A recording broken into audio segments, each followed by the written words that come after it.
Chiefs had a fun day out on the shore. Jared Goff said after the game today that we're built for responding. For the fourth time in the last 8 years, the Dodgers are going to the World Series.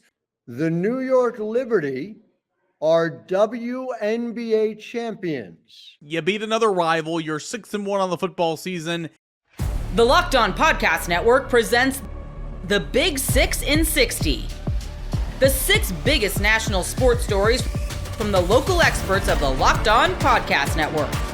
Get the real story, why it matters, what's next, who wins the big game, and more, all in 60 minutes. The Big 6 in 60 starts now with the biggest story in sports. Chiefs had a fun day out on the shore. From the land of the free and the home of the Chiefs, this is the Locked On Chiefs podcast. You had the better quarterback today.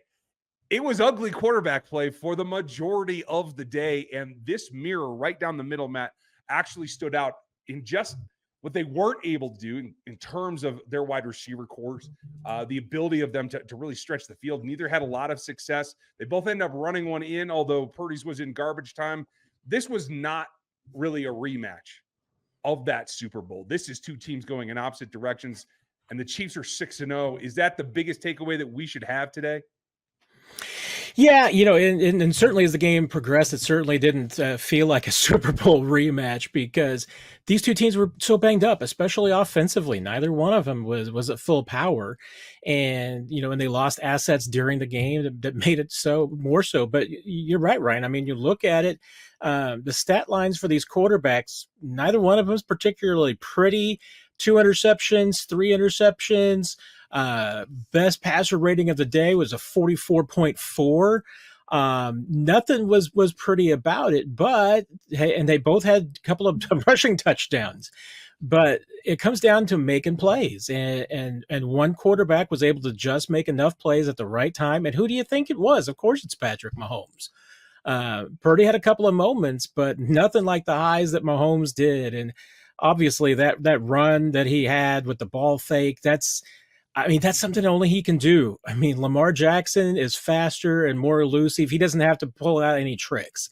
Lamar can just run past people and run past them and juke them and everything. Mahomes has to use the Magic Johnson pump fake to get guys out of his way, but he does it and it works and it's effective. And the dude just seems to do it at the exact right time when something's needed. And this was a great example of that today. Tennessee-esque is what I will say on that run. It looked almost identical to that Tennessee play that he had in the AFC Championship game a couple years ago. Or at least I think it was the AFC Championship. It was a fantastic run by him. But honestly, my favorite play by Mahomes was him trucking Mustafa on the goal line. I did not expect that. Kyle Brandt actually tweeted out, does Mahomes get a scepter? And I think that it'd be funny if Mahomes gets a scepter for trucking Mustafa at the goal line for the touchdown. Obviously, you don't want him to throw up 2 picks. We'll talk about that probably a little bit more. But really, Worthy falling on one of them, I don't really put that on Patrick. And I'm not even sure I'd put the first one on him.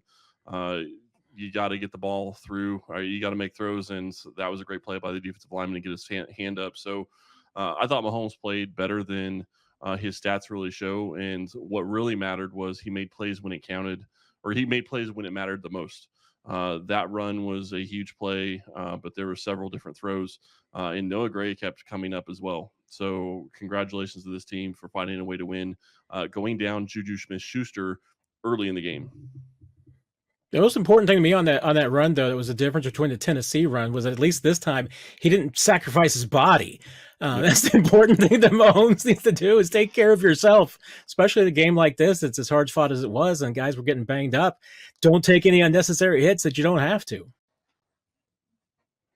I think that's critically important for him in pretty much at all times. But it's also important for some other guys not to take hits too. I think what we saw, in my opinion, Matt, was an offense searching for how it could move forward with some skill players that aren't quite ready to contribute as the guys that get leaned on. Obviously, with Juju pulling up at that point, that takes away a significant portion of it. They still tried to target Xavier Worthy 8 times. Xavier had one really nice hit. He got clobbered by that same Mustafa who came out on the positive side of that. Yep. Yet he took the hit. We know that he did get a little bit banged up. I didn't see anything permanent there with him, but they attempted to. And I think that is just an age deficit at this point. As he matures and gets into it, much like Rasheed Rice last season, they will be able to force feed him later in the year. We're just not there yet. So who picked up the slack? If you told me there was going to be one tight end with 66 yards and one with 17, I would not have guessed Noah Gray was the guy. Is that the biggest standout for the guys who made up the difference, Matt? Yeah, and the fact that Travis Kelce only had 17, because it seemed like the 4 catches that he had were all crucial big catches, and it came at absolutely opportune moments that they needed him. But Noah Gray, I mean, we've talked about it. This has been, the elusiveness of Noah Gray having a game like this. It's season 4. And, and so many people have still been looking for Noah Gray to have a breakout season and have breakout type games. I mean, this is the best game of his career. His highs, he had, 4 catches a couple of weeks ago, and he'd had 45 yards in a couple of games, but now, 4 for 66. It's clearly the best game of his career, and came at, once again, a great time, because the Chiefs needed something. I mean, once Juju went down in particular early in the game, you knew the Chiefs were going to be leaning even further on, 2, 3, 4 tight end sets. And we saw that. You knew that they were going to be leaning on that more, and they needed somebody to once again, pick up, because even in some of the isolations you saw on the broadcast, even like on Mahomes' touchdown rush on the draw up the middle, I mean, that was designed for Kelce. Kelce was double teamed. There was no way that he was going to end up being open. And they held him too. I mean, the 49ers were just making sure that Travis Kelce was not getting a touchdown on that play. But that's how life is for Travis Kelce right now. I mean, it's the way it's always been. It's harder for him to beat those double teams now because the man is 35 years old. So that's part of it. But, once again, that's going to happen. It's who is going to step up. In week 5, it was Juju. Juju stepped up and had the big game. 4 for 66 might not be crucial, but it was crucial in this game because nobody was having a performance like that. I mean, Kittle goes for 6 for 92, and, Gray was the second best receiver in his entire game. So not big numbers, but big for this game and the way that it played out. So, I mean, I still want to see more from Noah Gray, especially once he's got the contract extension. Like, come on, Noah, you need to have the breakout season. It's still still think of it as a contract year, Noah. 154 yards for Mahomes, 66 of it went to Noah Gray. Did not see that coming, but we did find out that Mahomes actually can overthrow Xavier Worthy on this game. That was kind of surprising to me, but I'm glad that they took the deep shot. They need to continue to work on that. But Noah Gray stepped up in a big moment. And I have to give credit where credit's due. Kareem Hunt has played fantastic for this team, and he just continues to be a workhorse back for this team. It's fantastic to watch, and I love seeing him succeed. Yeah, the 3.5 yards a carry is not real glossy, but once again, you see the way that the 49ers were playing defense. The Chiefs' offensive line just kind of struggled across the board in the first half. I thought it was much better in the second half, at least especially as far as, giving Mahomes a little bit more time in the pocket than they did in the first half. The running lanes weren't really there for the most part. I mean, Kareem was just kind of, there was a couple of holes that he was able to slip through. The 13-yard gain was at that point, the longest run by a running back the Chiefs have had this year. But it's been tough sledding for these running backs. But, Kareem has brought some consistency. I'll be interested to see what happens because, my 2 questions about Kareem coming into this team, one was, and I didn't really see was much of a question. I don't think he's got the speed that he once had. That's okay. He can do other things for this team, and he's obviously a lot stronger than he used to be. But, last season in Cleveland, he was banged up, but the yards per carry wasn't there. So the question for me is, can he sustain the production that he had in his first couple of games with the Chiefs going forward, and especially after like the 27 carries he had before the bye week? And this was kind of a give and take. I mean, it kind of went both 2 different ways on this one because Kareem had a very productive game, 2 touchdowns, 78 yards on a day when yards were hard to come by, but 3.5 yards a carry is not great. So you're hoping that going forward, he can be more efficient than that. But at the same time, he, just like Mahomes, he gave this team the yards that they needed when they needed them. Game Time has a new feature called Game Time Picks that makes getting tickets for your favorite live events even easier. Game Time Picks filters out the fluff to show you only the incredible deals on great seats, so you don't have to waste time searching through thousands of tickets. Curation makes it easier to save more on sports, concerts, comedy, theater, and more near you. You can take the guesswork out of buying tickets with Game Time. Download the Game Time app, create an account, and use code LOCKEDON for $20 off your first purchase. Terms apply. Again, create an account and redeem code LOCKEDON for $20 off. Download Game Time today. What time is it? Game Time. Are you watching Fox Sports or ESPN on your TV all day? Have to turn down the volume with all that shouting? Make the switch to Locked On Sports today, a free 24/7 sports streaming channel programmed for you every day to bring you the biggest stories without all the screaming. Locked On Sports Today brings you can't miss analysis, opinions, and news streaming 24/7 on YouTube or the free Amazon Fire TV channels app, part of the Locked On Podcast Network. Your team every day. Jared Goff said after the game today that we're built for responding. You are Locked On Lions, your daily Detroit Lions podcast. What a freaking game today. Holy hell. That was a rock fight. That was an absolute brawl all day. The Vikings came out and said, watch this. They're blitzing Goff. They're smashing into people. They were pushing and shoving. They're dancing. They're taunting.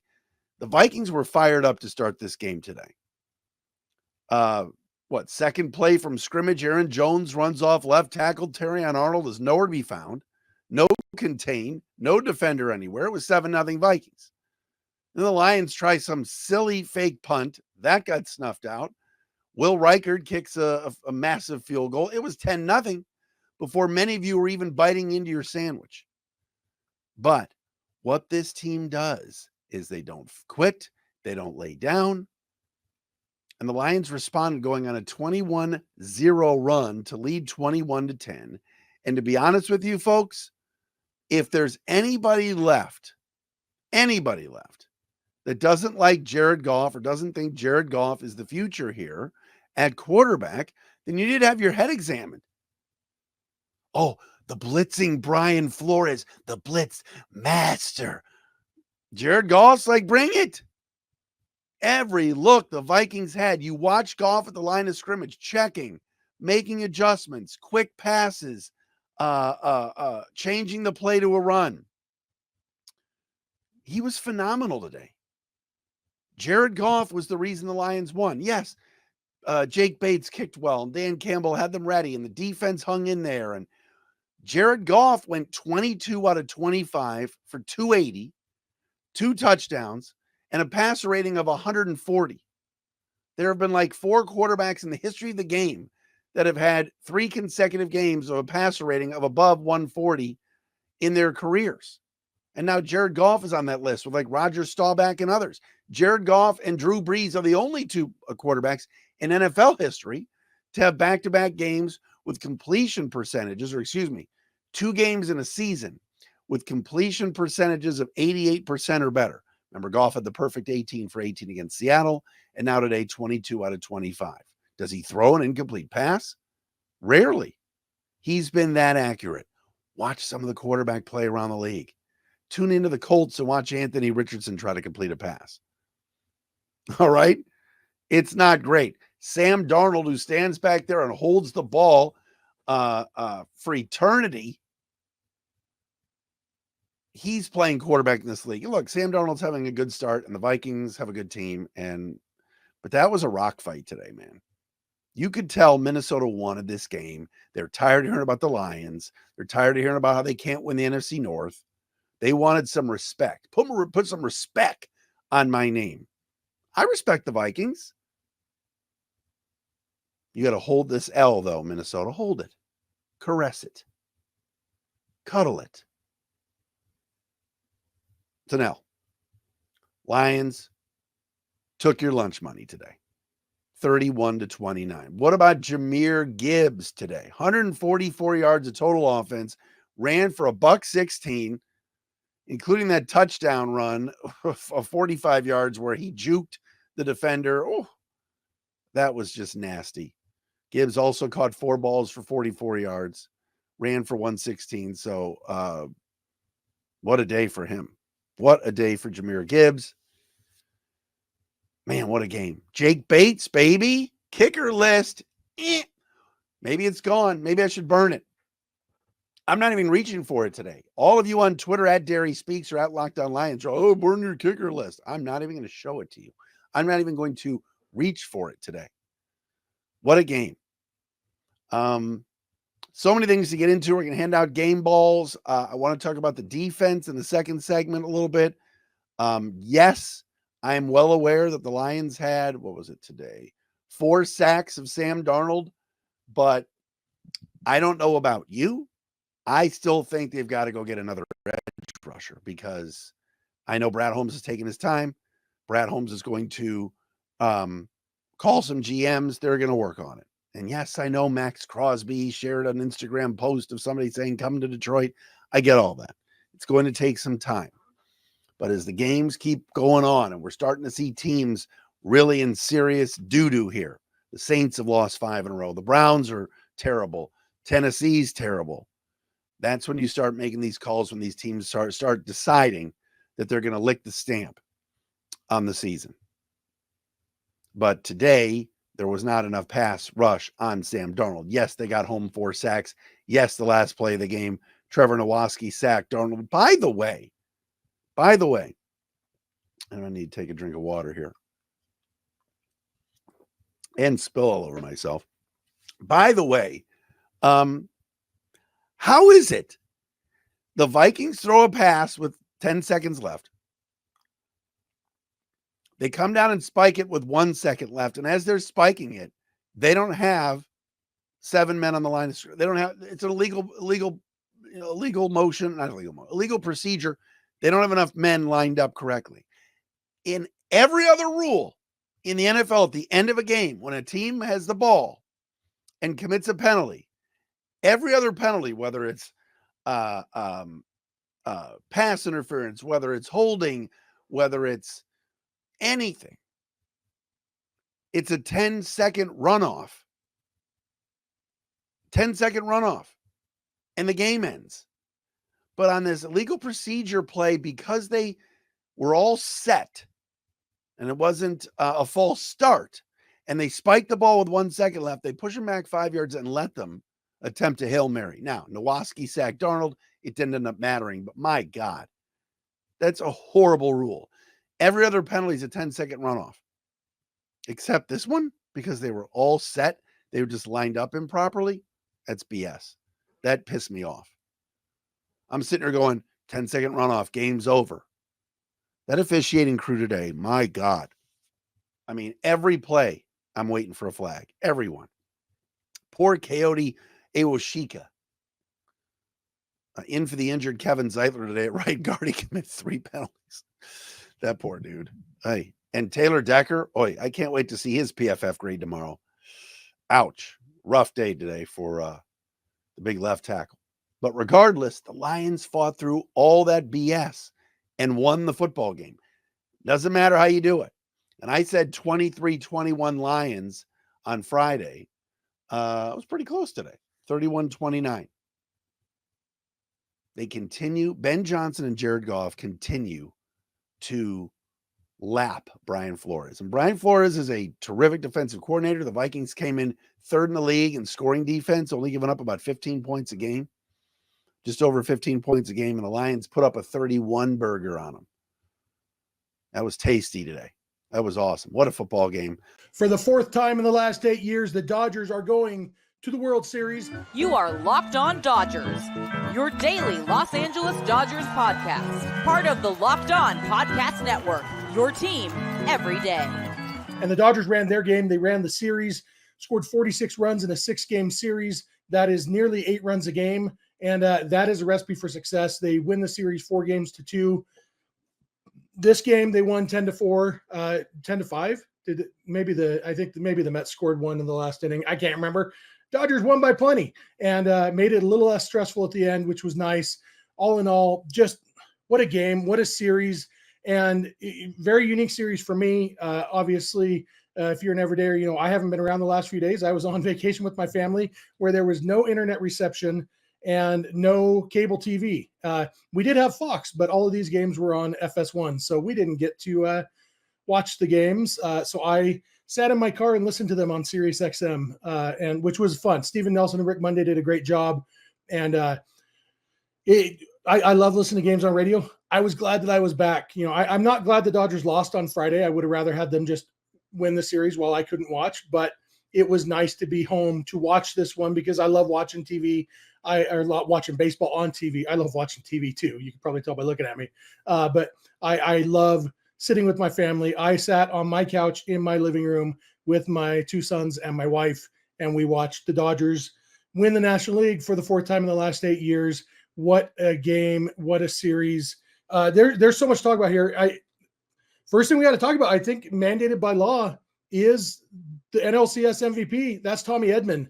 And it's the crazy thing, I guess, is that you have two guys, both Shohei Ohtani and Max Muncy, met or passed the previous Dodgers record for most times reaching base in a playoff series. And yet Tommy Edman was still the obvious choice for series MVP. That's how good the Dodgers offense was in this series. You don't score 46 runs in 6 games without having a good series. Max Muncy, he set a record. He didn't get out in 13 straight plate appearances earlier in the series. Mookie Betts had a great series. Ohtani had a good series. Basically, you could go down the list. Teoscar Hernandez finally broke through tonight, had a good game. Will Smith finally broke through tonight, had a good game, or at least a big homer. But Tommy Edman, consistently throughout the series, doing everything the Dodgers need him to do. He batted cleanup here. When you get traded at midseason to a team that has Mookie Betts, Freddie Freeman, Shohei Ohtani, Teoscar Hernandez, Will Smith, Max Muncy, you don't expect to be batting cleanup in the series clinching NLCS game, especially when you're Tommy Edman, who is not a power hitter. He did everything the Dodgers needed him to do. He batted cleanup because it made sense for lineup construction, honestly. The Dodgers needed to get to Sean Manaea. Sean Manaea stymied them last time, and there was definitely reasons for hope. There was reasons for optimism because Manaea did run out of gas last time, and the Dodgers have had success against Manaea in the past. You could make a lot of different arguments for why you could be optimistic coming into this game, but then there was still that undeniable fact that Sean Manaea against the bullpen game didn't go well the last time. And so for the Dodgers offense to come out and just put the screws to Sean Manaea and knock him out of the game early, get to the overworked Mets bullpen, which isn't as good as the Dodgers bullpen. Once they got Manaea out of the game, I was like, I'm not going to say I was confident. I was nervous the whole time. I'm not going to say what I was just about to say. I got to keep this PG. Let's just say baseball postseason nerves do a number on my body. And I was feeling it the whole game. But once they got Manaea out of the game, I felt as good as I could because the Dodgers have a better bullpen than the Mets. And I'm going to talk about Dave Robertson in the next segment. I'm not going to talk about him here. If you're an everydayer, I believe managers get too much credit for success and too much blame for failure. But there is absolutely some credit that Dave Robertson needs to get. So I'm going to talk about that in the next segment. But right now, Tommy Edman, a 2-run double in the first inning, 2-run homer later in the game. And then Will Smith, a 2-run homer. That ended up being all the runs the Dodgers needed. They tacked on some more runs later. Shohei Ohtani had a couple hits, an RBI. Mookie Betts had a big double that was almost a 3-run home run. Just great offensive game, great offensive series, and what we hope for. When the Dodgers put this team together, this is what you're hoping for. The reason you build a team with Mookie and Freddie and Shohei and Muncy and Teoscar and Smith and down the line is so that they can do this in the postseason. And, my co-host Vince is, famously pessimistic about the Dodgers offense in the postseason. And this is, unfortunately, they prove him right sometimes. But this is what we expected, or at least hoped for. And this is why I said during that Padres series, when the Dodgers were down, stay optimistic. There's no reason to be anything other than optimistic because do you remember how down we were during that Padres series when the Dodgers went down 2-1? Even after the Dodgers lost game 2 of the NLDS, like people were down. And after they lost game 3, so they're down 2-1, it's like, again. But there was always hope. And we stuck with it. And now the Dodgers are going to the World Series. Job's not done, as Kobe Bryant famously said, probably quoted by Michael Scott at some point. The Dodgers still have work to do, but this is big.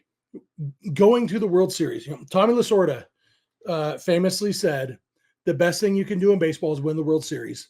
And the second best thing you can do in baseball is lose the World Series. The Dodgers have locked down that worst case scenario.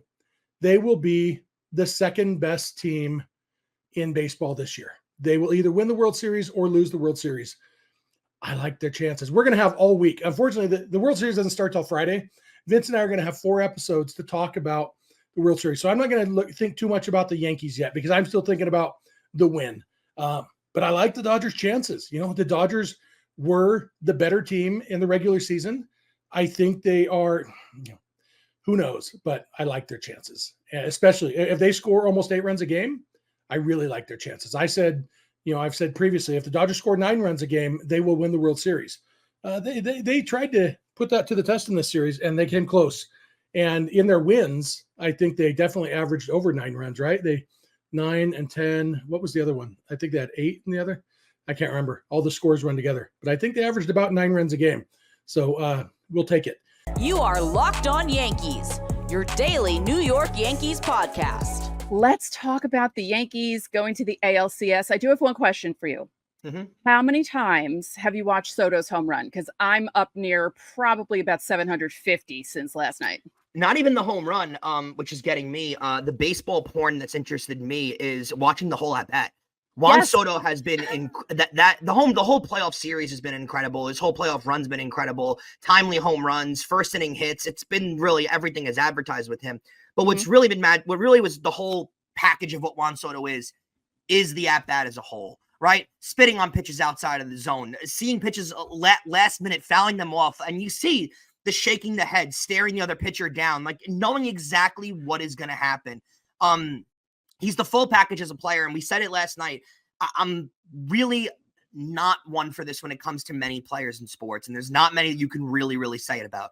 Juan Soto is the absolute blank check player. He's borderline the perfect baseball player. I don't think there really is a price tag that you can keep off of a player like that.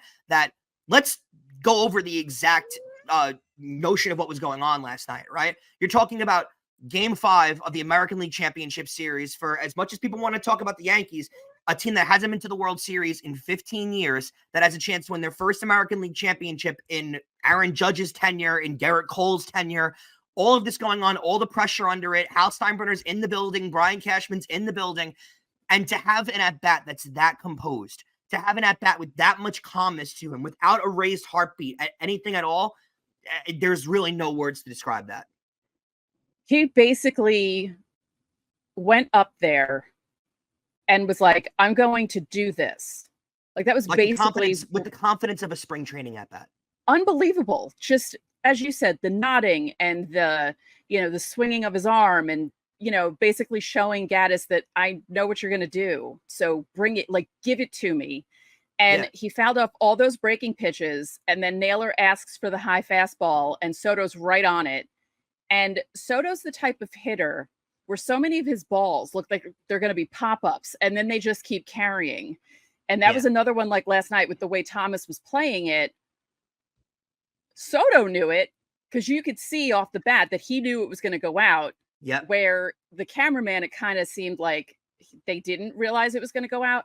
But my goodness, he is everything we had hoped for and more. Like he's a different kind of hitter too. He's a different kind of hitter, a home run hitter than Aaron Judge or Giancarlo. And Juan Soto is a legitimate power hitter. He had 41 home runs this year, over 100 RBIs. He's a legitimate power hitter. But when Judge and Soto hit a ball, it's gone. I mean, they hit the bleep out of the ball. Whereas Juan Soto doesn't. He barrels it up and the ball just flies. It's a seamless, smooth swing. And again, it's just the amount of confidence that he approaches the batter's box. I mean, it's all their jobs, but it's like it's his job, where he just goes up there and knows exactly what he's going to do. And when does he have a bad game? Can you mark a period of this season where he actually had a slump? Only when he got hurt. Yeah, he missed the Dodgers series, and then he was 4 days. Yeah, I mean, guy doesn't slump. I don't know why, and that's a whole off-season conversation. I don't know why every team in Major League Baseball would not be in on him with a contract. Oh, yeah. I don't. And they're plenty of them, more than 90% of the league won't be in on him. I think realistically, there's going to be like 5 teams that are competing for him. Yeah. But in reality, I don't know why every team wouldn't mortgage the entire future for a chance to have this guy play on your team. Yeah. If you're a big NFL fan, and let's be honest, who isn't?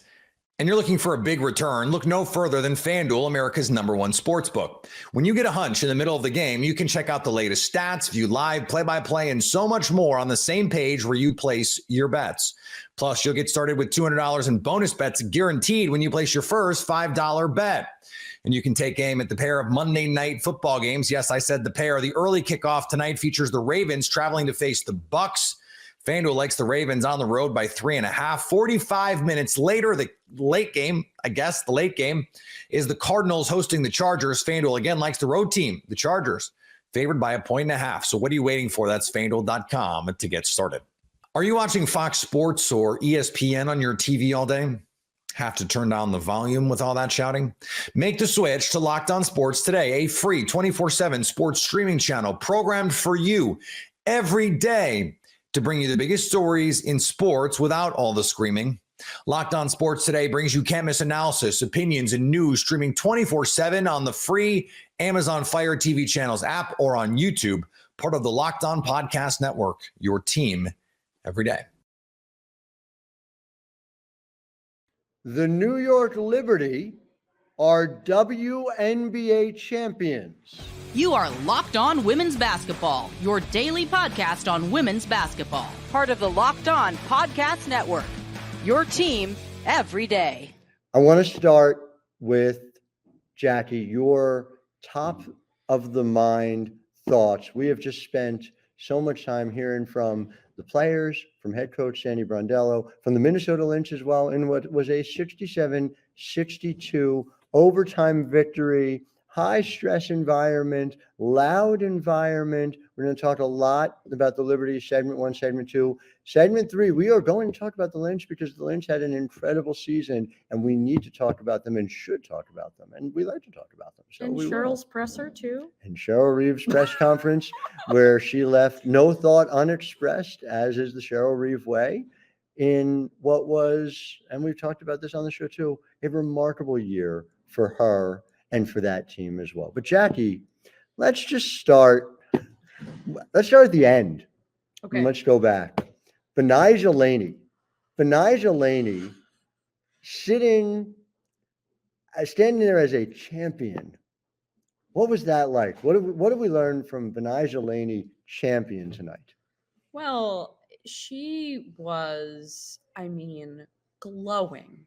She was glowing with gratitude and joy, and she just couldn't stop talking about what it meant for the team. Mm-hmm. It was for everyone. She sort of said, we don't get this done without everyone in our locker room. Yeah. Doesn't matter if they played, doesn't matter, how much they participate in practice. It's interesting. One of our colleagues went up to me and said, Jackie, you got the biggest smile out of her tonight when you asked her a question. And I essentially said, and I remembered this from a year ago when Benijah Laney Hamilton addressed us today. It was October 20th, 2023, during exit interviews. Yeah.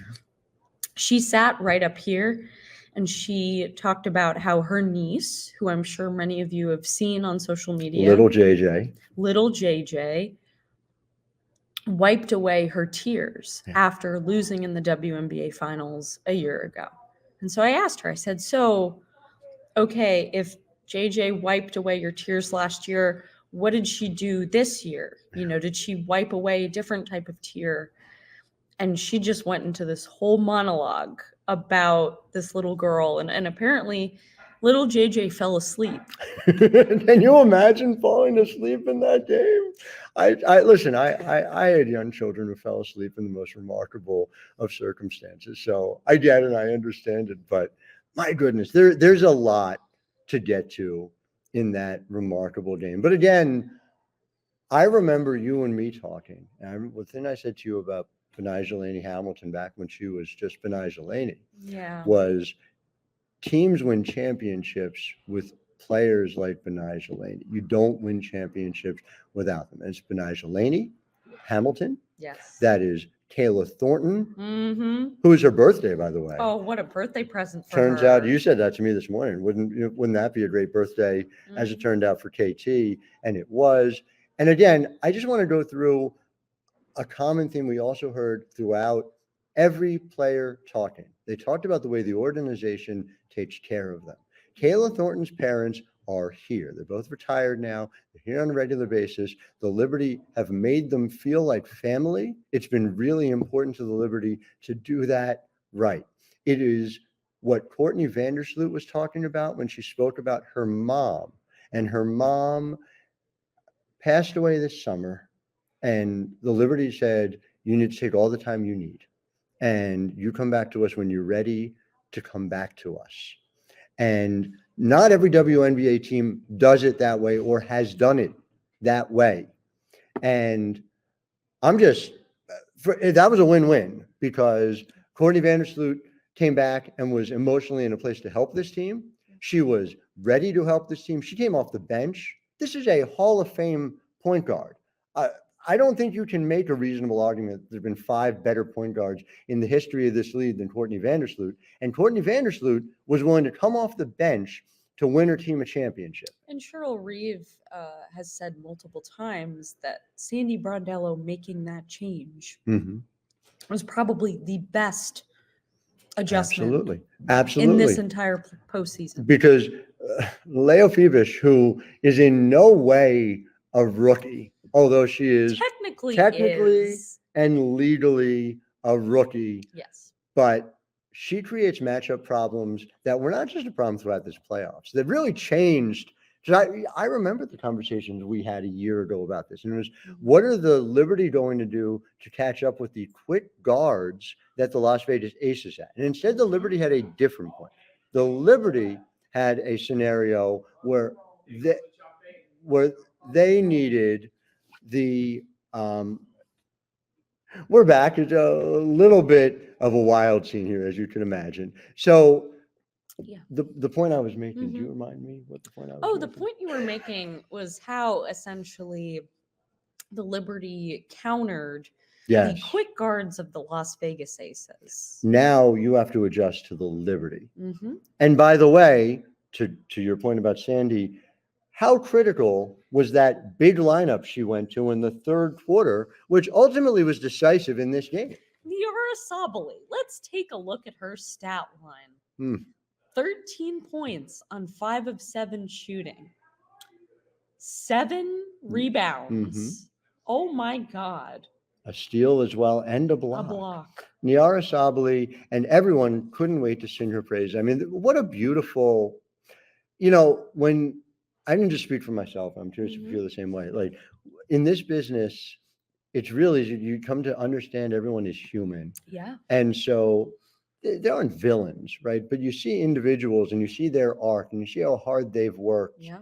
And you see them in that moment, and seeing Niara wipe away tears when I remember talking to her as she's rehabbing one of multiple injuries when she's still in college and the things she's had to go through. You remember we talked to Jonathan and Sandy on this very podcast. Our first edition of the next taking over Locked On Women's Basketball. We talked about Niara Sabali being drafted. She wasn't going to be ready for a year, and they believed in her. They did. And apparently, and Jonathan Culp took a lot of criticism for selecting her when they did, because they were like, you have a 5th overall pick and you're using it on a player who is very injury prone and probably won't be able to play that year. But I also, just a quick little detail to throw in Please. about just how much this group embraced Niara Sabali. So while all the celebrations were happening, and we were just talking about Benijah Laney Hamilton. So Yolanda Laney comes onto the court when the confetti is in the air, and she finds Niara. She has to talk to Niara. Mm-hmm. She gives her this giant hug, and she's telling her things, and it's this very impassioned conversation. I mean, I couldn't hear the conversation, but I saw it. And I don't want to assume, but it's just a legacy continuing to move forward. It's a beautiful thing to see. Niara talked about, as she's sitting at this podium where we're sitting right now with Stewie and JJ, about the fact that these were players that she looked up. Game Time has a new feature called Game Time Picks that makes getting tickets for your favorite live events even easier. Game Time Picks filters out the fluff to show you only the incredible deals on great seats, so you don't have to waste time searching through thousands of tickets. Curation makes it easier to save more on sports, concerts, comedy, theater, and more near you. You can take the guesswork out of buying tickets with Game Time. Download the Game Time app, create an account, and use code LOCKEDON for $20 off your first purchase. Terms apply. Again, create an account and redeem code LOCKEDON for $20 off. Download Game Time today. What time is it? Game Time. Are you watching Fox Sports or ESPN on your TV all day? Have to turn down the volume with all that shouting? Make the switch to Locked On Sports today, a free 24/7 sports streaming channel programmed for you every day to bring you the biggest stories without all the screaming. Locked On Sports today brings you can't miss analysis, opinions, and news streaming 24/7 on YouTube or the free Amazon Fire TV channels app, part of the Locked On Podcast Network. Your team every day. You are Locked On Bulldogs, your daily podcast on the Georgia Bulldogs. If I can set this up, let me set the mood, if you will. Light a couple candles. Okay, yeah, sure. Here's what we just saw. Wax on however long you want, Clint. I'll be over here. So little old upstart Georgia. Little old, nobody believes in, nobody can go. The best atmosphere in college football in the best town in America. National Austin. championship pregame. Let's get hats on. Let's get boots on. Let's get guest pickers. Yes, let's drive sir. a Cadillac with dead animals on it. This all sounds great to me. Sir. Let's pick little old plucky Georgia to go ahead and take the L, because the most dominant, the most sure bet, the clearest elite team that we've ever seen in college football, especially having no speed bumps on the horizon whatsoever, about to plow through this. It's not so tough being the SEC, they said. It's not so hard. We've been here, and look what we're doing. But we said you ain't played nobody yet. And when the now you have, played somebody now. We're in the same place as you for the entirety of the game, and you can't go nowhere. The gates are locked, and Georgia just absolutely handed Steve Sarkisian in a beautiful masterpiece of a pummeling job, fighting everything in their path to overcome and destroy dominant fashion. Y'all screwed up and y'all woke up Kirby's defense, and that's on you, college football, because once it goes, you don't really stop it. Yeah. So the thing about Georgia is they're better than Texas. That's it. By a pretty good margin, if I'm being totally honest. What you had tonight, Clint, was 5-point underdog Georgia.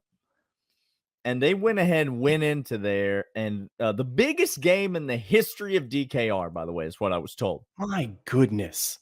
Talk about not having anything to play for in the Big 12. Please stop it, Texas. You're embarrassing yourself. Oh, say poverty without saying poverty real quick. Okay, the biggest game in the history of DKR, and Georgia waltzes in there. Pretty little number one Texas. They cover the 5. They win the game. They double their score. They hold the number one offense in the country to 15 points. after 15. giving up 3 turnovers and giving them short fields multiple times, 15 points. They hold Texas to 30-15 is the final score. Let me start here, Clint. And I need to say this because it's the overreaction show. And so you know what that means. If you're here, you're an everydayer. Thank you to the everydayers, by the way, who are here. If you're here with us, you know that the overreaction show, we don't pull the punches. No. We don't mince any words. We're gonna come straight at you. Okay. But you need to understand that might also include you. Okay. So let me say this right off the jump. Go ahead. If you're here to listen to us talk negatively about this Georgia team, you may have picked the wrong post-game show to listen to, because we have negative thoughts about the team. This team is not perfect. We know that. We have negative thoughts about the play caller. We have negative thoughts about the quarterback. We have negative thoughts about the way the offense was run. All of those things. Do you know what? You may just want, if you showed up here to hear us talk about those things, you may want to reevaluate if you're a fun person to hang around with. After beating the number 1 team in their place, I would like to give you the expertise that I have in the coaching circles to let you know how Gunnar Stockton should start. We're fans, and as a fan, we like winning on the road at number 1 Texas. Like, that's a fun thing for us to do. So it's a blast. Good news for you. We'll be back on Monday and Tuesday and Wednesday and every day this week, heading into a bye week. By the way, we're going to have a lot of time to talk about Carson Beck. We're going to have a lot of time to talk about Mike Bobo, and you may be shocked to learn how we feel about those things. I have thoughts. Today, Clint. Today, it's pretzel day. You understand? It's today. And I want everything on that. I wake up 365 days a year in a bed that's too small. But today, we beat number 1 Texas on the road in Austin. And so that's what we're going to talk about. All right. Kirby Smart gets his 100th win in his first, wait for this, 117 games as a head coach. So I'm not very good at math, Daniel. So just help me if you can. That means that there's 17 games. But there's 17 others. So he's only lost 17 of the 117. Games. Yeah. Leaving him with 100 wins. The most dominant start to a career in the history of the SEC, which is interesting given some of the names of some of the coaches that have previously coached in the SEC, but now are deceased. May God rest their souls. Kirby Smart, the best of all of them. Okay. I'm not talking about Kalen DeBoer, by the way. Who has to sit on set next to a drunken punter and drink that out of a is, boot. by the way, that's the equivalent of being deceased. If you have to sit next to Pat McAfee for your job, you are deceased. I'm not trying to insult the man. They force him to. He's literally deceased. That's the nature of his job. Yes. Kirby Smart with his 100th win. Steve Sarkisian absolutely dribbles down his leg on national TV in front of God and everybody. Well, it's hard when you're being absolutely gutted by Kirby Smart. Manhandled up front, Clint. That's where we need to start this conversation. I was told the Texas offensive line is dominant. Clint, I was told they're the best in college football. I was told the left tackle is a surefire first tackle off the board. Yeah. Like, these are the best players in college football. The problem is that up until tonight, they ain't played nobody. And nobody includes Jalen Walker and Michael Williams. Clint. Oh, no. You see what had happened, Texas fans that came for us last week talking how clueless we are. Daniel, did you know how clueless we are? Because I don't read the comments, but I'm keen to hear it now. Please tell me now. You and I are clueless because Texas had shown on quarterback. Field. We never played quarterback in D1. We never played quarterback. So sorry, D1. That's a side conversation. Sorry, Zach. We're getting back on it. Getting back on it. No, it's not great. The defensive line. See what happens when you have to play in the SEC every week, and you don't get to put people like UTSA in North Texas. Well, that's you don't get to go cherry pick the lesser people in your neighborhood because you don't want to Mhm. leave your state because you think that you're God's blessing to all of us. You don't Even play though you're that the Big most 12 annoying, that Big 12 schedule. even though you're the most annoying state to ever have existed. And I Mhm. wish you would succeed. That would make me so happy if you I just wish the decided real to. UT had let you get sectioned off to Mexico, to be honest with you. Truly and honestly. Okay. Yeah. Because y'all got backhanded to the ground multiple times up Yeah. front in the trenches by the best defensive line you faced, best defensive line anybody's going to face. And the offensive line had no answers, had no No, none. strength, had no speed, had no agility and technique to stop any of the beasts that we call them dogs. If you're a big NFL fan, and let's be honest, who isn't? And you're looking for a big return, look no further than FanDuel, America's #1 sportsbook. When you get a hunch in the middle of the game, you can check out the latest stats, view live, play-by-play, and so much more on the same page where you place your bets. Plus, you'll get started with $200 in bonus bets guaranteed when you place your first $5 bet. And you can take aim at the pair of Monday night football games. Yes, I said the pair. The early kickoff tonight features the Ravens traveling to face the Bucks. FanDuel likes the Ravens on the road by 3.5. 45 minutes later, the late game, is the Cardinals hosting the Chargers. FanDuel again likes the road team, the Chargers, favored by 1.5. So what are you waiting for? That's FanDuel.com to get started. Are you watching Fox Sports or ESPN on your TV all day? Have to turn down the volume with all that shouting? Make the switch to Locked On Sports today, a free 24/7 sports streaming channel programmed for you every day to bring you the biggest stories in sports without all the screaming. Locked On Sports Today brings you can't-miss analysis, opinions, and news streaming 24/7 on the free Amazon Fire TV channels app or on YouTube, part of the Locked On Podcast Network, your team every day. You beat another rival. You're 6-1 on the football season. You are Locked On Balls, your daily podcast on the Tennessee Volunteers. Like, was that your best football? No, especially not on the offensive end. But you beat Alabama, and I don't care if Nick Saban's not on there on that sideline. I don't care. I mean, you know, the secondary and the defense is not typically what a Nick Saban secondary and defense looks like. I mean, I recognize all that. It's Kellen DeBoer's staff now. Kane Womack's over there calling plays. But it's your big three. It's Florida, it's Georgia, it's Alabama. You are based as a Tennessee football coach on how you perform against your big three. And from 2007 to 2020, Tennessee was 1-29 in games against Florida and Alabama combined. Okay? Josh Heupel has beaten both twice already in his 4 years of head coach, 3.5 years of head coach. So it really kind of puts things in perspective on how much success he's having against the rivals. Georgia's another story. We'll get to Georgia. Of course, Tennessee and Georgia will meet in Athens on November the 16th, and that's a conversation for another day. But you beat your rival. Feels good, doesn't it? I mean, for a team that beats you up 15 straight years, it feels good.